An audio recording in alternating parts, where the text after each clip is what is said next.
भले कैसे भी हो, मर जाए लेकिन खाना नहीं छोड़ सकते, मर जाए लेकिन पीना नहीं छोड़ सकते। आखिर जीने का मतलब क्या है? जब आकर के रस्सी नहीं लिया तो ऐसे लोग जो है ना, अब पेपिलोमा क्या है? नाम ही पेपिलोमा है। ये विशेष प्रकार के वायरस के कारण ये गड़बड़ी होती है, और ये खान पान से वायरस जो है अच्छी तरह से पनपता है। तो अपने खान पान को देखो, कई बार हमने देखा है कि ये गांठें हो जाती है, ये तिल हो जाता है, ये जो है आपके जो है वार्स हो जाते हैं, ये जो है कितने खाना, यहाँ खाना पीना चेंज हुआ, धीरे धीरे उसमें कमी आने लग जाती है, गांठें पिघलने लग जाती हैं, सामान्य गांठें। अरे कैंसर से गांठ पिघल जाती है तो सामान्य गांठ की क्या बात है? तो अपने खान पान को सही रखो, क्योंकि प्राकृतिक चिकित्सा में ध्यान रखो कि आदमी को सुधारना होता है आहार के तल पर, विहार के तल पर, विचार के तल पर। 3 चीजें हमेशा ध्यान रखो: आहार, विहार, विचार, फीडिंग, लिविंग, थिंकिंग। तो इन 3 चीजों को हम ठीक कर लो तो फिर अपने आप सारी बीमारियां सही रास्ते पर आने लग जाती हैं, और फिर 100 साल के पल किसी जगह पर रहोगे, छोड़ नहीं सकते हो। लेकिन आप इतने दुखी प्राणी हो कि 100 साल कौन जिंदा रहेगा? पूछते हुए क्या करेंगे जी कर? अब तक क्या किया है? संग्रह किया है, मकान बनाए हैं, दुकान से, अरे उसका आनंद ले लो कम से कम, और कुछ नहीं करो तो इसलिए जो है ये ध्यान रखो। अच्छा, चलने में चेस्ट में भारीपन भी महसूस होता है, 2 कारणों से 3 कारणों से होता है। एक तो हार्ट में कोई तकलीफ हो गई, अच्छी तरह हार्ट को ऊर्जा नहीं मिल रही है, ब्लड की सप्लाई कम हो गई है।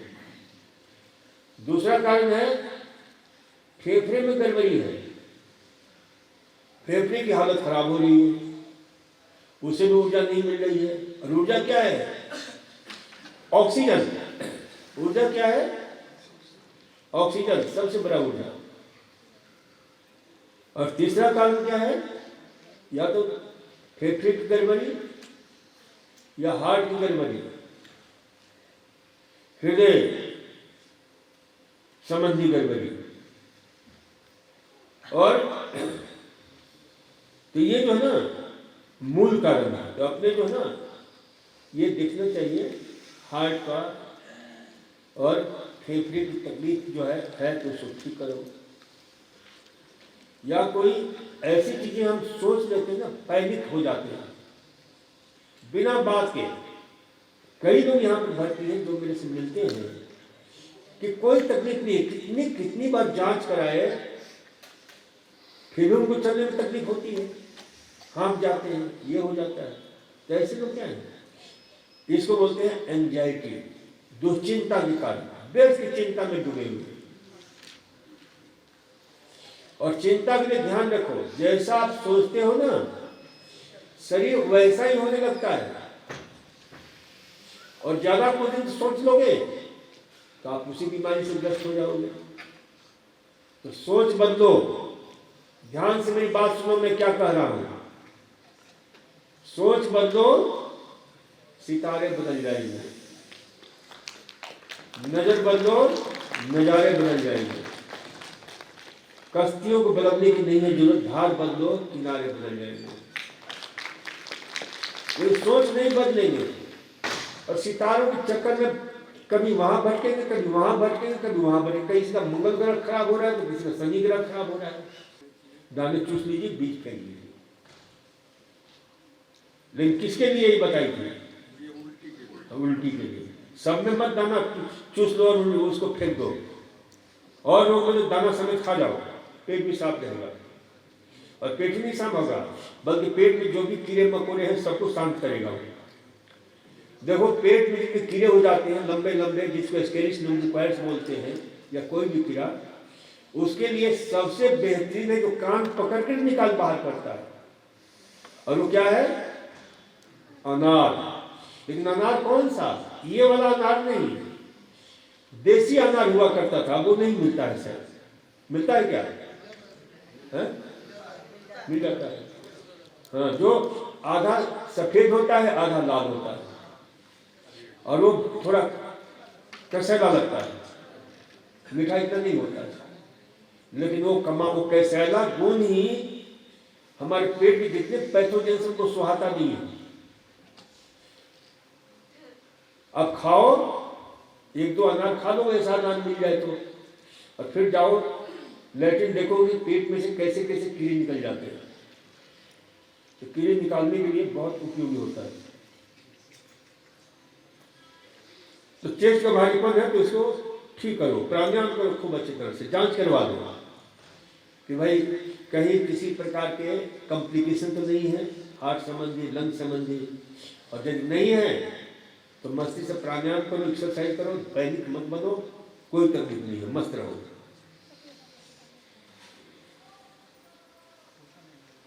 गरम ठंडा सेक कर लिया छाती की। My knee had problem in passing urine. It comes slowly with interval and not continuous. Her urine tract is getting narrow. She takes medicine worth 4,000 per month. Kindly advice. देखो कई लोगों के यूरेथ्रा में जो पेशाब की नली होती है, दोनों में भी हो सकता है, यूरेटर में भी हो सकता है, यूरेथ्रा में भी हो सकता है, प्राइमरी यूरेथ्रा में होता है। जो दो प्रकार की नली होती है पेशाब की नली, ध्यान रखना। एक तो किडनी से ब्लैडर में ले जाने वाली नली होती है और एक ब्लैडर से बाहर निकालने वाली नली होती है, जो पेशाब को बाहर निकालता है।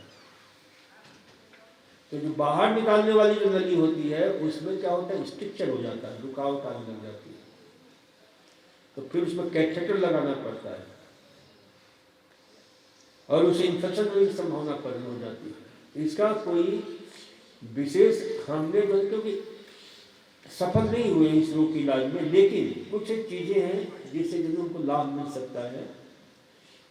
एक तो नाभि के नीचे गर्म ठंडा सेक करो, हॉट फूड बात लो, तो उससे जो है ना लाभ मिलेगा। और 4 महीने पहले जैसे लौकी है, खीरा है, आपके टमाटर है, इन सब का रस लिया करो। संतरा है, मौसमी है, तो ये पेशाब फूल के तिल्लाने में बड़ी सहायता करते हैं। जिनको पेशाब की रुकावट, पेशाब कम होता है, अच्छी तरह पेशाब नहीं हो रहा है, सूजन हो गया है, तो ये हमारे नेचुरल डायूरेटिक है। डॉक्टर लोग क्या देते हैं, डाइटाइड एंड लेसिक्स। तो डाइटाइड और लेसिक्स का काम कौन करता है, हमारा साइट्रस। जितने भी लौकी का रस, फालसा। अच्छा, एक चीज और ध्यान रखा करें, बहुत महत्वपूर्ण बात बता रहा हूं कि जो लोग जिनका ब्लड प्रेशर ज्यादा है, जिनकी किडनी अच्छा है, किडनी मजबूत है और ब्लड प्रेशर बहुत बढ़ा रहता है, तो उनके लिए जो आहार है बहुत उपयोगी होता है। ध्यान सुनना मेरी बात, बहुत महत्वपूर्ण बात बताने जा रहा हूँ।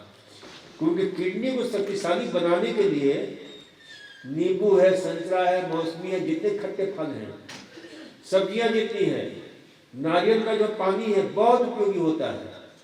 लेकिन जहां किडनी फेल हुआ तो जो ये उपयोगी होता है, जो ब्लड प्रेशर को कम करता है, किडनी को मजबूत बनाता है, वही फल उस किडनी को और डैमेज कर देगा, ध्यान रखना।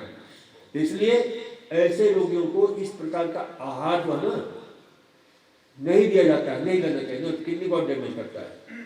लेकिन किडनी को मजबूत रखने के लिए इस प्रकार का आहार, क्योंकि ये आहार क्या करता है, जो शरीर के अंदर किडनी को साफ करने वाले जो यंत्र है उनको मजबूती के साथ और उस जहर को निकाल बाहर करता है, डिटॉक्सिफाई करता है अच्छी तरह से। कौन कौन से, नारियल, नींबू, संतरा, चकोतरा। और चकोतरा ही नहीं, नींबू, नारियल, चकोतरा का छिलका भी। मैंने कहा ना कि मैं छिलके को आज करीब 15 दिन से प्रयोग कर रहा हूँ। सुबह में आता हूँ अपने पास, छिलका जो है, और ये भी एक कारण है आपके चेहरे पर चमक लाने के लिए। पूछा था ना किसने कल कर, तो मैंने अपनी श्रीमती से बताया कि भाई मेरे से पूछ रहे थे लोग कि भाई तो मैंने कहा था मैं ये का नाम सरसों का तेल लगाओ, ये बड़ा था कल है? लेकिन उन्होंने कहा कि सुबह सुबह में मैं नींबू का छिलका का ये क्या नाम संतरे का छिलका जो काढ़ा बना था उसको नहीं आपने नाम लिया, वो जो है लाता है तो वो आप प्रयोग कर सकते हो, जिसको आप फेंक देते हो, क्योंकि हम कचरे का उपयोग ज्यादा करते हैं, कोशिश करते हैं कि उसका हर एक जैसे लौकी है, खीरा है, टमाटर है, अब इनका क्या करते हैं छिलका लेकर फेंक देते हो। अब इसको घर पर क्या करना चाहिए है? इसको बढ़िया से भुजिया बना के खा दो ना है? उसके साथ किसके साथ? आलू के साथ, तो उसका फाइबर्स होता है, पेट की सफाई करेगा। छिलका फेंको मत, या उसको जूसर में डाल दो, रस निकल जाएगा। या जो है मैं करता था प्रयोग, अभी उसको बंद कर रखा है क्योंकि शरीर को चाहिए भी कितना, तो मैं क्या प्रयोग करता था, उन सबको लेकर के उबलवा देता, काढ़ा बनवा देता था सूप टाइप, और उसके पानी को पी लिया, तो उसमें मिनरल्स होते हैं, विटामिन होते हैं, सारी चीजें होती हैं। बहुत लोग कहते हैं डॉक्टर साहब जो है ना उसमें पेस्टिसाइड्स इंसेक्टिसाइड्स होता है, तो फिर हमने उसका प्रयोग बता दिया, आप लोगों को बताया क्या कि उसे मुक्त होने के लिए क्या करना चाहिए, खूब गर्म पानी में, उबलते गर्म पानी में उसको धो, ताकि जो पेस्टिसाइड्स होगा सब निकल जाएगा। उबलते पानी में तो गर्म पानी होना चाहिए, इतना उबलता हो भी नहीं होना चाहिए, हाथ ही जल जाए आपका, जितना आप बर्दाश्त करते हो अपने, और फिर नमक पानी धो, फिर सादे पानी से धो कर फिर उसको काम में लो।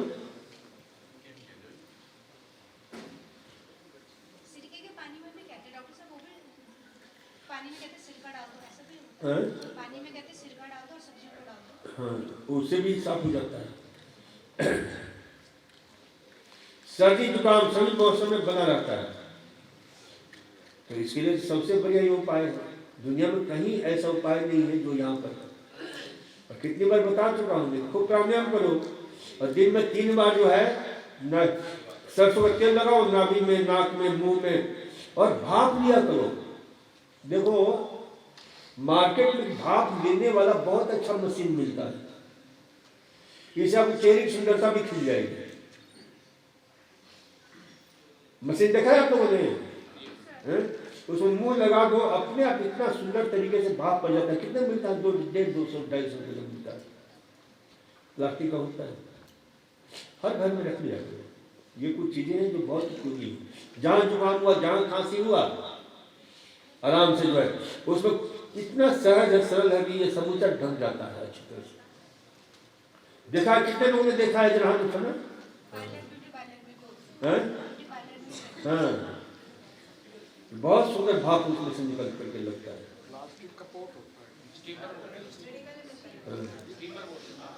स्टीमर है, लोकल स्टीमर है, अरे कुछ भी नाम रख लो, स्टीम जनरेटर नाम रख लो उसको, बढ़िया सब लोगों को अच्छा लगेगा।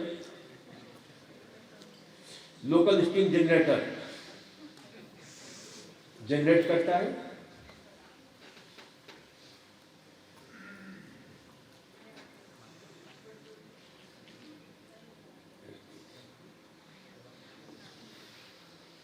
अच्छा, ये किसने लिखा कि हाइपर एसिडिटी, मैंने कहा कि एसिडिटी क्या है? एसिडिटी है ना, बड़ा अच्छा ना, एसिडिटी। तो एसिडिटी को कम करने में ध्यान रखो, जिनको भी एसिडिटी है 2-3 चीजें एंटा एसिड होती हैं, जब भी एसिडिटी हो तो उसको ले लिया करो। और एसिडिटी बने नहीं भविष्य में, इसका भी ध्यान रखो, लेकिन एसिडिटी बनाते रहो और लेते रहो तो फिर दवा जो है सौंफ है, धनिया है, सौंफ, धनिया और जीरा, जीरा भी ठीक है, ले सकते हो। ये सब जिनके पेशाब रुक जाता है उनके लिए बहुत फायदा रहता है, और एसिडिटी के लिए एंटा एसिड का काम करता है। हाँ, भिगो करके आधा घंटा, पौन घंटा भिगो, 2 घंटा, और फिर पीस करके उसमें थोड़ा सा मिश्री डाल करके पी लो, या शहद मिला कर पी लो थोड़ा सा। लेकिन एक चीज का ध्यान रखना कि बने नहीं, इसलिए जरूरी है कि अपने भोजन को एक नियत समय निर्धारित करो। कि मैं 12 बजे खाना है तो 12 बजे खाना ही, उसे 1 मिनट भी इधर उधर नहीं। शाम को 4 बजे खाना है, 5 बजे खाना है तो खाना है, 6 बजे खाना है तो खाना है, उसे इधर उधर नहीं तो क्या होता है, आप वो दिन भर खाते रहते हो और फिर एसिडिटी कैसे नहीं बने? समय का कोई समय का पता नहीं है। इसकी फिजियोलॉजी को थोड़ा समझ लो, क्यों एसिडिटी बनाते हो आप। जब आप खाना खाते हो ना, सुनो ध्यान से, अच्छी तरह से कान खोल करके, गड़बड़ करते हो और एसिडिटी बनाते हो, गैस बनाते हो। गैस की इतनी तो समस्या हो रही, गैस मिलती नहीं है और आप इतनी गैस बनाते हो जिसका कोई हिसाब नहीं। गैस के लिए लाइन लगानी पड़ती है और दोनों ही सीएनजी गैस है, वो भी वही गैस है जो आपके पेट में है। वो ज्वलनशील गैस बनता है आपके पेट में, ये आपको बता दें। और एक इसका एक बहुत बड़ा एग्जाम्पल है जिसको मैं देता हूँ कि जापान में एक महिला की गायनेकोलॉजिकल जो है ऑपरेशन हो रहा था और अचानक उसके पेट से इतना गैस निकला कि वहां आग लग गया। ये हंसी की बात नहीं है, मेरे पास समूचा रिकॉर्ड है। और किसी प्रकार से महिला को बचाया गया, वो थिएटर और जल गया, डॉक्टर बेचारे बच गए। जापान की घटना। पेट का गैस में उसी प्रकार से, क्योंकि पेट में गैस क्या क्या होता है, हाइड्रोजन होता है, नाइट्रोजन होता है, ऑक्सीजन, ये क्या है, ये बिना गंध वाले गैस होते हैं। तो ये चीजें बनते हैं, कोई दिक्कत नहीं है। लेकिन सबसे खतरनाक होता है जब हाइड्रोजन सल्फाइड निकलता है, अमोनिया निकलता है। अरे वो जब निकलता है किसी पेट से तो बैठना, आसपास में बैठना मुश्किल हो जाता है, मालूम आता है। इतनी भयंकर गैस बदबूदार होता है। और ये क्यों होता है? जिनके पेट की जो है ना इकोसिस्टम, जो हमारे पेट का माइक्रोबायोम डाइवर्सिटी है, वो इतना खतरनाक हमने कर लेते हैं कि पूछो ही मत। बाहर से बड़े चिकना चुपड़ा दिखते हैं लोग और पेट में कचरा भर रखा है, गंदगी इतनी जबरदस्त। तो ये देखो क्यों होता है, थोड़ा सा इस बात को समझो मेरी, थोड़ा सी फिजियोलॉजी बताता हूं मैं।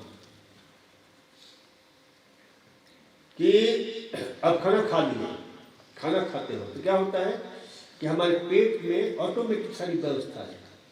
एक खास प्रकार का जो ना हार्मोन्स निकलते हैं, गट्स हार्मोन्स निकलते हैं 12 प्रकार के। तो एक विशेष प्रकार का गट्स हार्मोन निकलता है जिसका नाम है गैस्ट्रिन।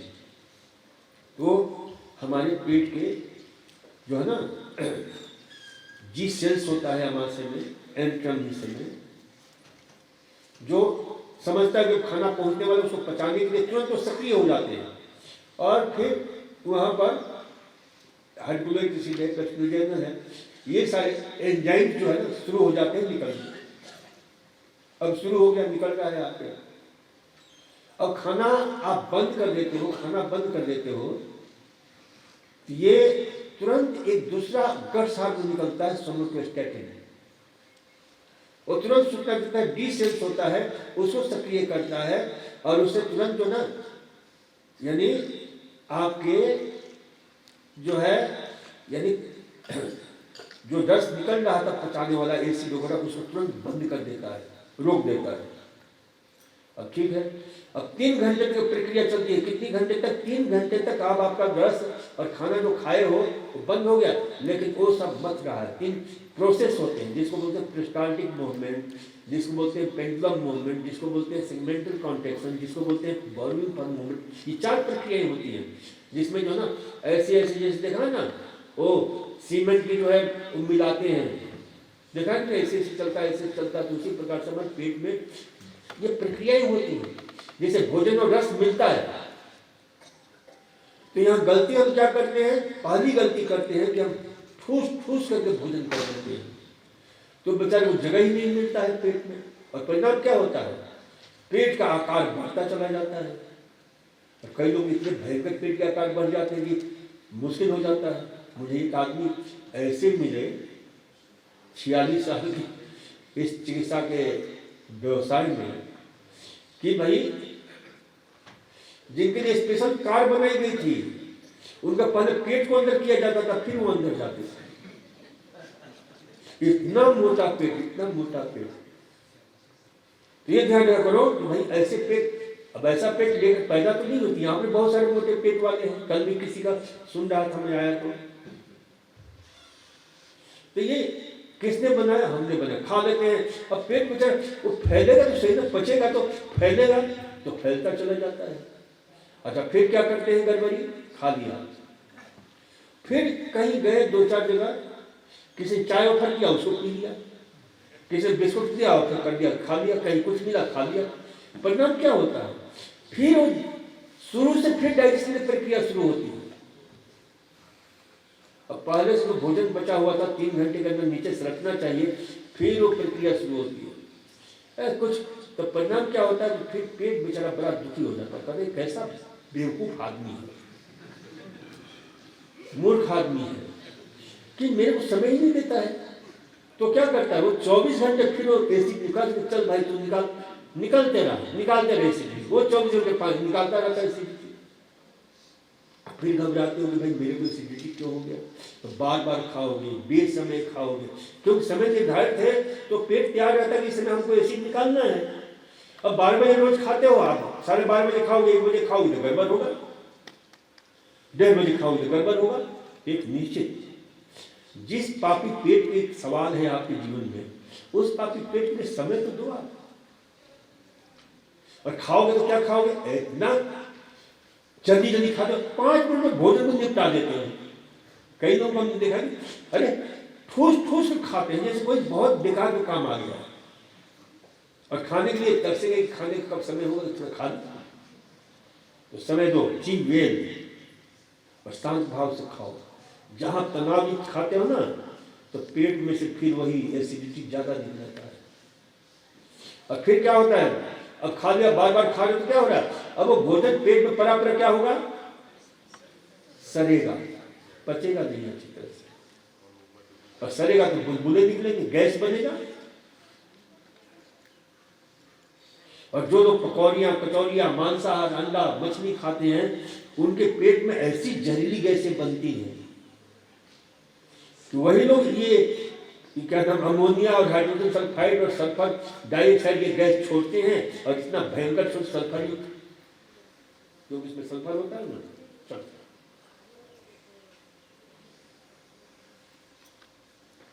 तो इसलिए ये चीजें खाओ, और एंटासिड आहार खाया करो। केला बहुत अच्छा है एंटासिड, आलू, उबला हुआ आलू, उबला हुआ शकरकंद, ये सब जो है ना पेट के एसिडिटी को कम करने वाले होते हैं। लौकी, तरोई, टिंडा उबाल के खाओ, मिर्ची मसाला नहीं।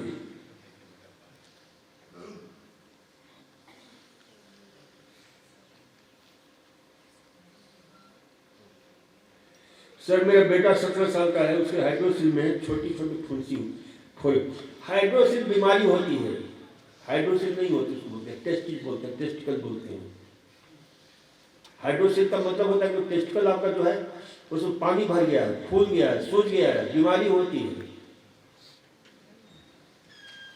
ये चूंकि आप लोग समझते हो लिख लेते हो, इसलिए मेरे को समझाना जरूरी होता है कि हाइड्रोसिल बीमारी होता है, उसमें छोटे छोटे फुंसी हो जाते हैं। तो उसके लिए मिट्टी लगाओ, वहां पर ठंडी ठंडी पट्टी लगाओ, मिट्टी